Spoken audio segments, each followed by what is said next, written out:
Market में पैसा बनाने के लिए चार्ट्स और खबरों पर नजर रखना जरूरी तो है, पर ये कहानी का सिर्फ आधा हिस्सा है। जानते हैं, लगातार मुनाफा कमाने का असली राज बाजार में नहीं, बल्कि हमारे अपने दिमाग में छिपा है। देखिए, ज्यादातर लोग फंडामेंटल और टेक्निकल एनालिसिस में तो माहिर हो जाते हैं, लेकिन असली चैंपियन वो हैं जो अपने दिमागी खेल को मजबूत करते हैं। कभी सोचा है ऐसा क्यों होता है? कल्पना कीजिए, घंटों की रिसर्च की, सारे इंडिकेटर्स भी बाय का सिग्नल दे रहे थे, फिर भी ट्रेड लॉस में चला गया। ये काफी निराशाजनक होता है ना? तो सवाल यही है कि जब जानकारी और स्किल्स दोनों हैं, तो भी अच्छे ट्रेडर्स नुकसान क्यों उठाते हैं? बस इसी पहेली को आज हम सुलझाने वाले हैं। देखिए, मार्केट में मोटे तौर पर दो तरह के ही ट्रेडर्स होते हैं।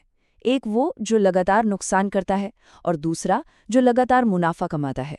और सबसे हैरान करने वाली बात यह है कि ये कोई डिग्री या अनुभव का खेल नहीं है। अक्सर दोनों ही ग्रुप्स के पास एक जैसी ही जानकारी होती है। तो फिर असली फर्क क्या है? वो है मेंटल एनालिसिस। ये समझिए, वो सीक्रेट वेपन है जो टॉप ट्रेडर्स को बाकियों से अलग करता है। वो सिर्फ मार्केट के पैटर्न को नहीं समझते, बल्कि अपने डर, अपनी लालच और अपनी सोच के पैटर्न को भी समझते हैं। उन्हें पता होता है कि कब एक्शन लेना है, और उससे भी ज्यादा जरूरी, कब बाजार से दूर रहना है।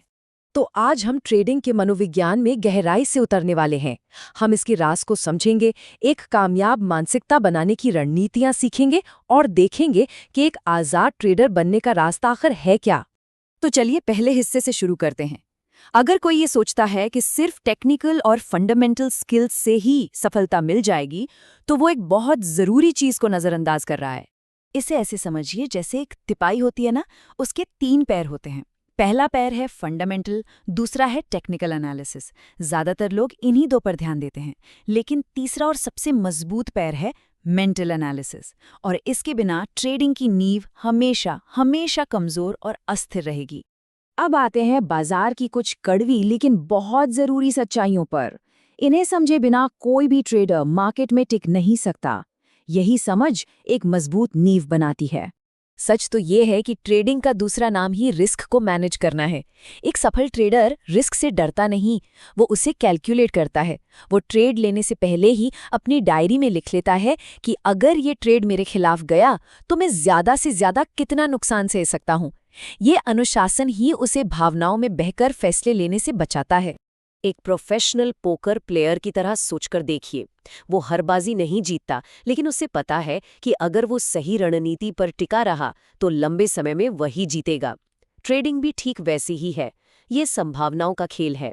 ये जानने की जरूरत नहीं कि अगला ट्रेड चलेगा या नहीं, बस ये भरोसा होना चाहिए कि अपनी स्ट्रैटेजी लंबे समय में काम करती है। 20 में से 8 ट्रेड में नुकसान होना भी खेल का ही हिस्सा है। ठीक है, तो अगला पड़ाव है अपने अंदर के माहौल को साधना। बाजार तो हमेशा अनिश्चित रहेगा, लेकिन उस अनिश्चितता में शांत और अनुशासित कैसे रहा जाए, चलिए देखते हैं। बाजार में मौके हमेशा होते हैं, लेकिन जब मार्केट में उथल-पुथल हो तो इन मौकों का फायदा उठाने के लिए मानसिक स्थिरता चाहिए। जब सब घबरा रहे हों, तब एक कदम पीछे हटकर एक गहरी सांस लेना और अपनी भावनाओं को अपने फैसलों पर हावी ना होने देना ही एक प्रो ट्रेडर की असली निशानी है। ये शायद सबसे जरूरी बदलाव है। ये कहना बंद करना होगा कि मार्केट मेरे खिलाफ था। इसकी जगह कहना होगा, मैंने एक गलती की और अब मैं इससे सीखूंगा। जिस पल कोई दोष देना बंद करके पूरी जिम्मेदारी लेता है, उसी पल वो सीखना और आगे बढ़ना शुरू कर देता है।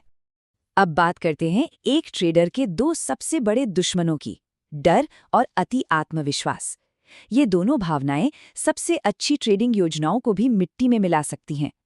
और मजे की बात देखिए, चाहे लगातार नुकसान हो रहा हो जिससे डर पैदा होता है, या फिर लगातार जीत मिल रही हो जिससे अति आत्मविश्वास आता है, दोनों का नतीजा एक ही होता है, अपने ही बनाए नियम तोड़ने लगना। डर की वजह से लोग मुनाफे वाले ट्रेड को जल्दी बेच देते हैं और अति आत्मविश्वास में नुकसान वाले ट्रेड को लंबे समय तक पकड़े रहते हैं। ये आंकड़े हमें सच्चाई का आईना दिखाते हैं।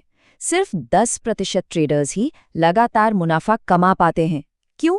क्योंकि वे सिर्फ बाजार को नहीं, बल्कि इन भावनाओं को मैनेज करना भी सीख जाते हैं। बाकी 90% लोग इसी इमोशनल उतार चढ़ाव में फंसे रह जाते हैं। तो सवाल ये है कि ये टॉप 10% लोग ऐसा क्या करते हैं जो बाकी नहीं करते? आइए उनकी मानसिकता और उनके काम करने के तरीके को समझते हैं। एक प्रो माइंडसेट बनाने के 3 चरण होते हैं। पहला, मैकेनिक स्टेप। इसमें अपनी स्ट्रैटेजी को टेस्ट किया जाता है, पेपर ट्रेडिंग की जाती है और छोटे पैसों से शुरुआत होती है ताकि आत्मविश्वास बने। दूसरा, इंडिविजुअल लॉयल्टी स्टेप।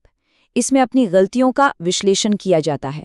और तीसरा है कंफर्टेबल स्टेप, जब अपने सिस्टम पर इतना भरोसा हो जाता है कि बिना झिझक के ट्रेड लिया जा सके।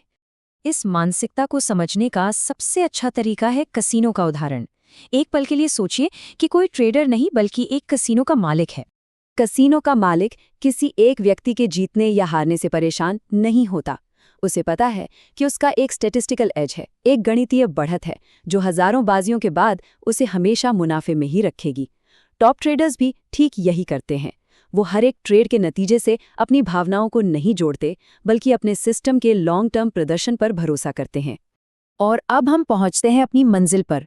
इस पूरी दिमागी मेहनत का आखिरी लक्ष्य क्या है? लक्ष्य है एक आज़ाद ट्रेडर बनना। एक आज़ाद ट्रेडर की आदतें देखिए।